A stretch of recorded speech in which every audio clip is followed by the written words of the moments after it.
What we're going to talk about now is simply some keys to self-motivation.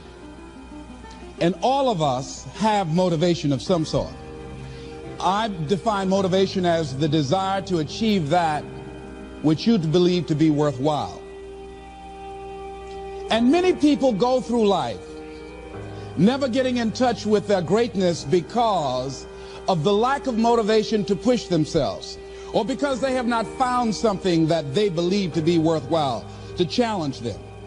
I heard a poem once that said, many a flower has bloomed unceasingly and wasted sweetness upon the cold desert air.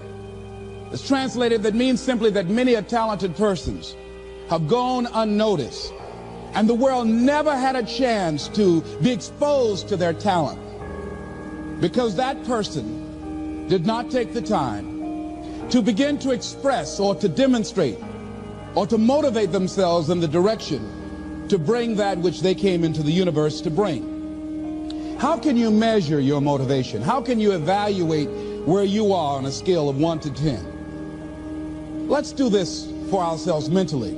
How do you rate yourself from 1 to 10? Your mental attitude about yourself, how you feel about you, how you feel about life. How do you rate yourself on a scale of 1 to 10 in terms of your physical appearance, in terms of your health? Do you take care of yourself? Are you allowing yourself to get overweight and out of shape? Are you conscious of your health? Are you watching the food that you take into your body? Do you make a deliberate effort to exercise? You know, it was George Burns. He said, we cannot help getting older, but we don't have to get old.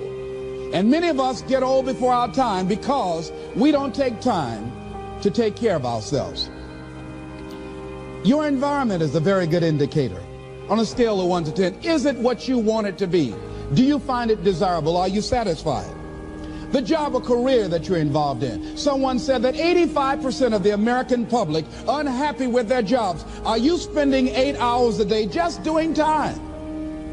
Doing something that you don't find challenging, that does not make you stretch mentally, that does not stimulate you, that does not inspire you. Something that you don't find a sense of fulfillment in it. If you're doing that day in and day out, it has to affect how you feel about yourself, your level of motivation. Your relationships. What kind of impact is it having on your life? Is it nourishing or is it a toxic relationship? Does it drain you or does it build you up? Ask yourself that. How motivated are you to do something about it? Your contribution, your actions. What are you giving? Many people will leave the universe without a trace.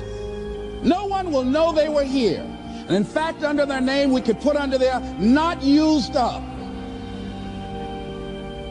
Will anybody know that you came this way? What contribution are you giving? What will you leave? What will be different because you came this way? Someone once said that life is our gift to us that God has given us, and how we live our lives is our gift to God. What kind of gift are you formulating? Is this a gift that you like to take back and do something else before you turn it in? Think about that. What can we do? What are some of the keys that we can begin to use to motivate ourselves when our batteries run low? Because I don't care who you are, I don't care what you do, at some time you are going to get tired. At some time you're going to get in a rut. Seem like nothing you do works out right. And sometimes it just seems like you just don't have the wherewithal or the will to do anything.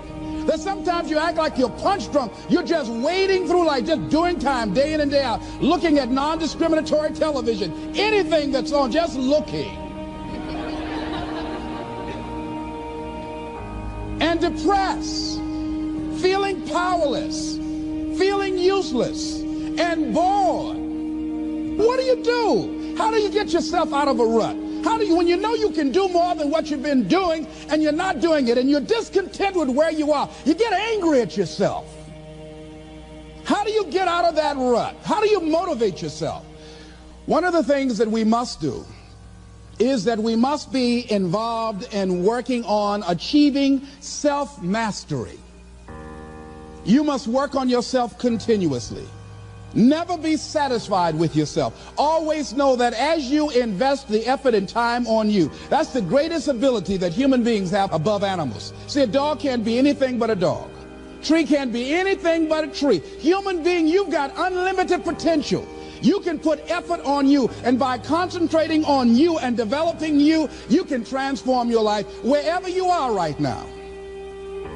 So you want to work on yourself. You want to read books that inspire you and motivate you. You want to listen to tapes over and over and over again. And I suggest that you listen to tapes when you first get up in the morning. You want to control the spirit of your day. When you first wake up in the morning, your mind is operating at 10.5 wave cycles per second. That's when the subconscious mind is most impressionable. Whatever you hear in the first 20 minutes when you wake up, that will affect the spirit of your day. When you listen to tapes, listen with relaxed belief, believing that this can happen for you. And by listening to them, listen to them over and over and over again, and you will get a breakthrough. You can listen to the same tape for months, and all of a sudden you hear something you never heard before. It have a special meaning for you. Or read the same book over again, and you find some special insight. You said, I can't believe I didn't see that the first time. So you want to be involved in developing yourself. Most people won't do that. Most people won't take that kind of effort and invest that kind of energy in themselves, because they will fall prey to that conversation within. Oh, don't do that. You don't have time. You're too busy. You're too caught up in the rat race.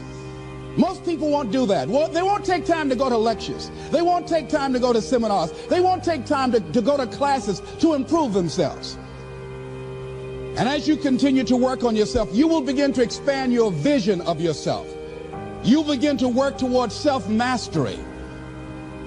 And you will begin to see it reflect itself in all the dimensions of your life, your mental life, your physical life, your social life, in your relationships, your monetary life. So concentrate on developing yourself. Because if you don't, I guarantee you that you will make a settlement. And most people have. And most of us already have. What kind of settlement have you made with your life? You know, when we make settlements, out of court settlements, you've heard them? That means that you decided to take something less than what you originally wanted to get had you gone into court. And the reason that you settled outside of court is because you didn't believe that you can get it. So you made an out-of-court settlement. Many of us are making in-life settlement. We're settling for less than what we actually deserve. We don't feel good about it, but we make it work in our minds. We'll come up with some kind of excuse to make it all right. What kind of settlement have you made with your life? Many of us settle for less than what we want out of relationships because we don't have the courage to change them. I had a seminar I used to do called Are You Living Together or Dying Together? Many people are just dying together. Gladys Knight used to have a song that says, neither one of us want to be the first to say goodbye.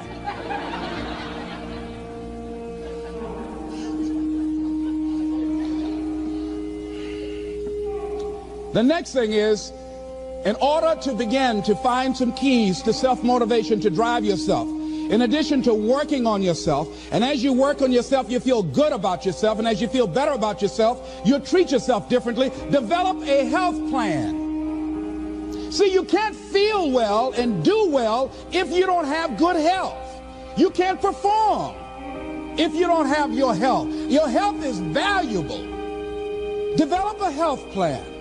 A plan that you will follow, because this is the only vehicle that you have to carry you through this experience called life. And you want to take good care of it because you love you enough. You care enough about you. And that's not easy. It is not easy having a health plan and sticking to it. But you're worth it doing it again and again and again. I have lost 22 pounds several times. I always do it. I love potato chips. People who know me know I love M&M peanuts. I love peanut butter and jelly sandwiches. I love my mother's sweet potato pie. I love this. It's not always on my health plan, but I put it on there sometimes. I said life is too short to go without sweet potato pie. If I go tonight, I want you to slip a slice of sweet potato pie in my casket. And watch the smile on my face. Next thing is, as you take care of yourself, the next key is keys to motivation, to self-motivation. You want to live life with energy and passion. You want to make a conscious effort to be lively. See, in life, you either saying hello or goodbye. You either on the way or in the way. Leave dead people alone.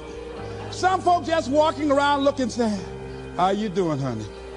Stay away from these people. Just go away from them.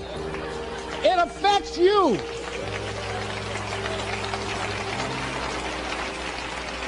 You want to smile. You want to be happy. You got a lot to be thankful for. But you watch some of the faces around you every day.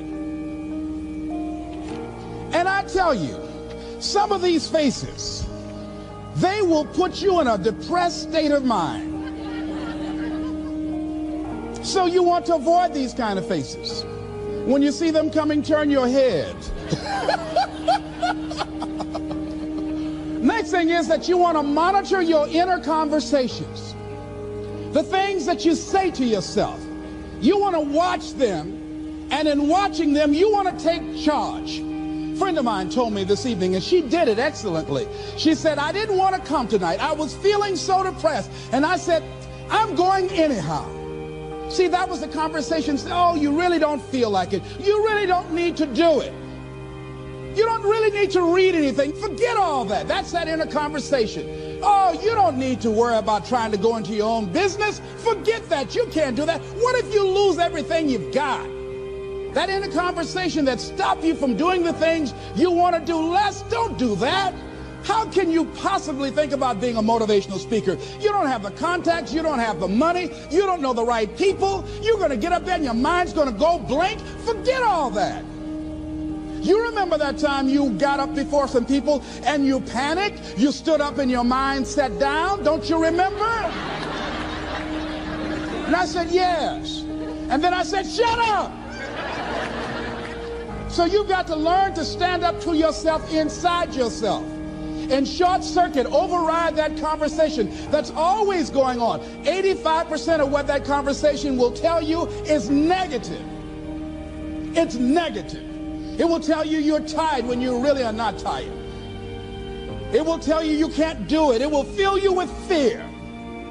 So you've got to watch that conversation. And when you find it going on, you've got to stand up to it and say, I'm going to do this anyhow. I'm afraid, but I'm afraid not to do it. And I'm not going to let you stop me. The biggest challenge that you will have in life is you.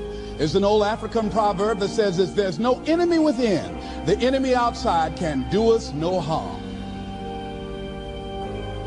The next thing that is a key to self-motivation is that you've got to ask yourself, what do I want out of life? What do you want out of life? What do you want out of a job? What do you want out of a career? What do you want out of a relationship? What do you want? What gives you your life? How will you know when you got it? What will make you happy? You need to know. You need to start asking yourself some questions. What do I really, really, truly want? You need to be exact about that. Don't be vague. Oh, I just want to be happy. That's too vague. What will make you happy? How will you know when you got it? Zero in on it. Be exact. Be specific. And as you do that, that will stimulate that superconscious mind or the reticular activating system of your mind that will begin to find those things, to identify with it. And once you begin to determine that which you want, take the time to write it down. Don't just think about it. Write it down. That is a subjective process that engages the subconscious mind. Write it down. Once you write it down, read it 3 times a day, morning, noon, and night.